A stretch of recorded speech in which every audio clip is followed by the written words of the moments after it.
What's up everybody, this is Matt Brown here with another video. Today we're going to take a look at a Netgear router over on the desk. We're going to find UART on it, and then we're going to extract the Wi-Fi password on that router with our UART shell. So without further ado, let's go to the desk. So over here on my desk, I have already taken the router out of its case, and I have soldered, I'll bring this up here so you can see a little better, soldered 4 pins to what I believe to be the UART connector on this board. And so we are going to go ahead and probe these pins to see what we have. So first I'm going to ensure that the board is powered off. I'm going to put my multimeter into continuity mode, and then I'm going to try to find which one of these 4 pins here is the ground pin. And so the way that I'm going to do that is I'm going to use this Wi-Fi antenna right here, because the Wi-Fi antenna is usually grounded on a Wi-Fi router. So we're going to touch here, and that is connected to ground. Also shields, like this shield that I've taken off, are also usually connected to ground. So we've established that the first pin here up on top of this board is our ground pin, and from there we're going to switch into voltage mode on our multimeter, and we're going to try to figure out which of these other pins are likely our RX and our TX for our UART. And so for that I'm going to hold to ground. I'm just gonna hold on. Actually, it's gonna be easier to hold on this shield, and then I'm going to probe our second pin here while turning on the device, and I'm getting no voltage there. On this third pin, I'm getting around 2.6 volts, and then on this last pin, I'm getting 3.3 volts. So that's really interesting. So I'm going to check out this one that was kind of around 2.6 again, and I'm going to turn the device off and then on again. And so there's some potential voltage fluctuations occurring. Oh yeah, there we go, on that pin. So that's our third pin from the top that we're getting some voltage fluctuation on. So that is most likely the transmit pin on the board. This bottom pin is at 3.3 volts, so that's probably voltage, which leaves this second pin most likely to be the receive pin. And you'll notice if you've done this before, sometimes when you probe the RX pin of a board, sometimes it'll sit high at 3.3. Or if there's any electrical engineers watching this video, you can probably correct me, but I believe that this pin has a floating voltage technically, because it's supposed to receive a voltage from our UART connector that we're about to attach here. Yeah, because that's just sitting at 0. So let's go with that hypothesis of ground and then RX and TX. And now I'm going to hook up my UART connector. So I'm going to pop over really quick and show you the pinout of the cable that I'm using. So over here on the screen we have the pinout for the cable I'm using, and to make things simple, I've got the colors corresponding even to my little jumper wires. So the black wire here is our ground, orange is the TX, it's the TX of the cable, and so we're going to need to connect up the TX, the transmit, from the cable to the RX, the receive on the board, and vice versa for the receive from the cord needs to go to the transmit of the device. So, and then all these other pins, for our purposes today, we're not going to use any of those. So now let's go back to the desk and we'll hook that up. So Over here you can see the cable, and I've got just to make it easy, I've got the corresponding colors of jumpers. And so here I got the black. It's going to connect up to that first pin, which we determined was our ground. And then, so we think that the second pin is receive, so we're going to put the transmit, orange, on our cable in there, and then the other one, let me put those both in at the same time, and that'll work better. Okay, so there we go.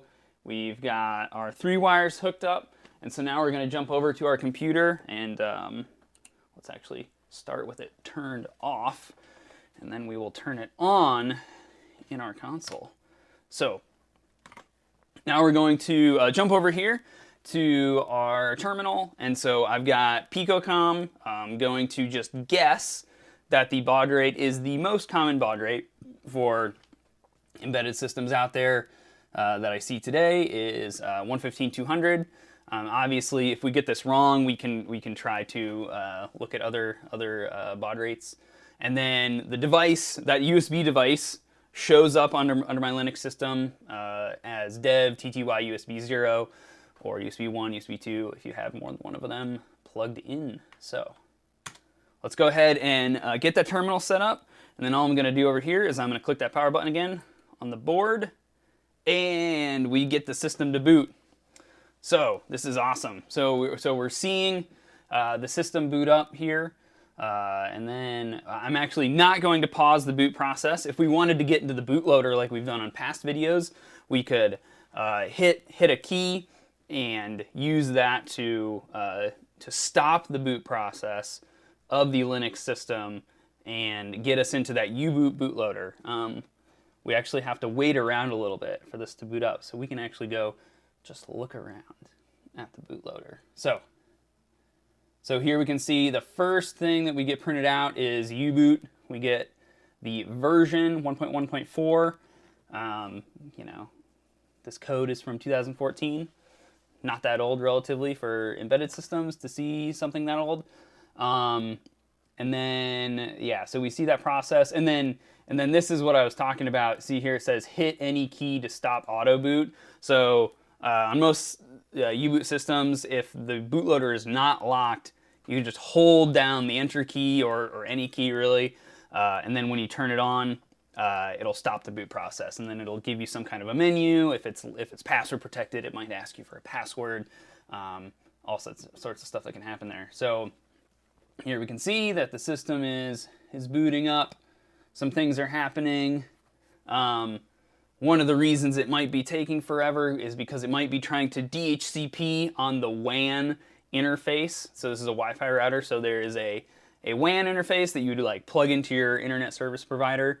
And then, yeah, you can see they're sending Discover. It's probably trying to get an IP address on the interface. And then it has a LAN interface, which obviously it provides a DHCP server on for, you know, all your machines on the Wi-Fi and on the Ethernet interfaces to get IP addresses on the local network.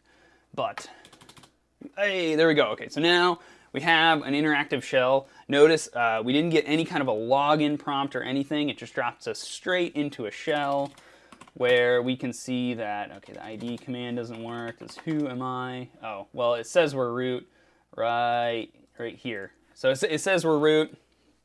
Yeah, so this is something you encounter on an embedded system all the time. You just may not have all the commands that you're used to on the embedded platform. So, but with that, so this is a Wi-Fi router. And so what I want to do with this is I want to figure out what the SSID, obviously like we could figure out what the SSID is by just listening to Wi-Fi close to the router, but I want to figure out what the SSID and the password of this router is. So what we're kind of simulating today is, let's say you got this router at a thrift store, and let's say that the original owner of that device didn't factory reset the device before they gave it away and you got your hands on it. Would you be able to pull their password off it? Now, you might say, well, that doesn't matter. It's not for their Wi-Fi router anymore. They don't have that Wi-Fi router anymore. What big deal is that password?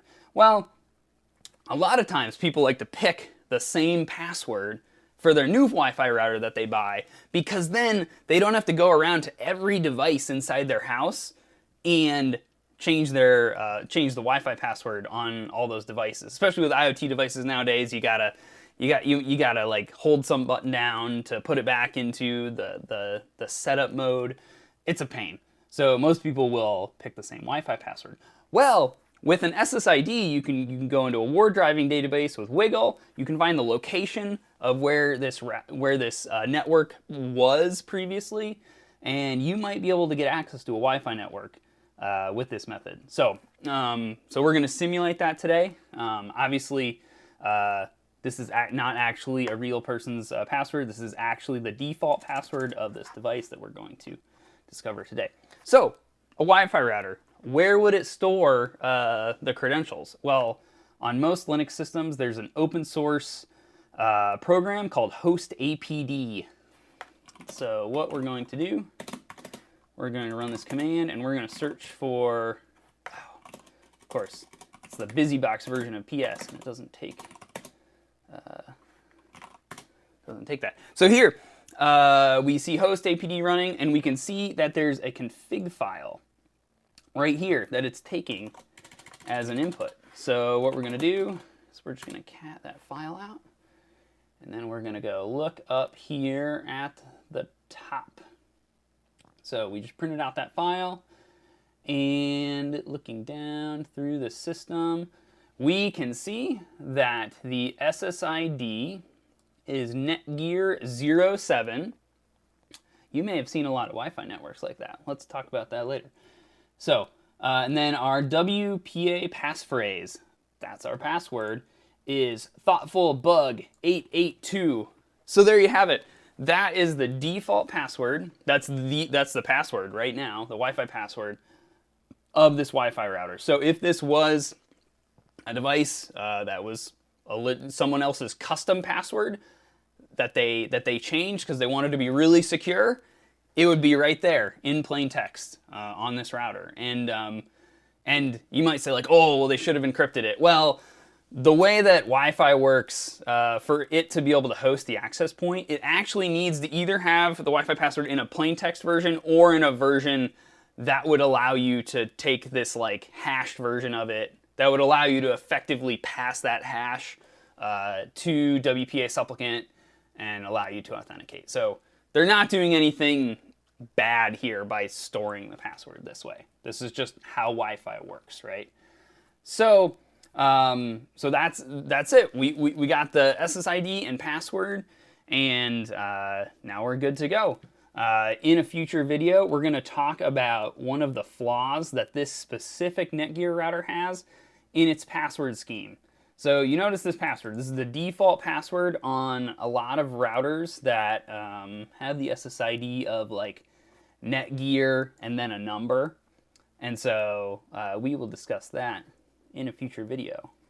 But for now, I want to thank you for watching. I really enjoy doing these YouTube videos. I've been busy lately. If you've watched to the end, thank you. Please like, comment, and subscribe. Tell me what videos you want me to do in the future. And gonna have a lot of interesting stuff coming up. And I hope to see you at DEF CON or other security conferences coming up this conference season. Thanks, and have a good day.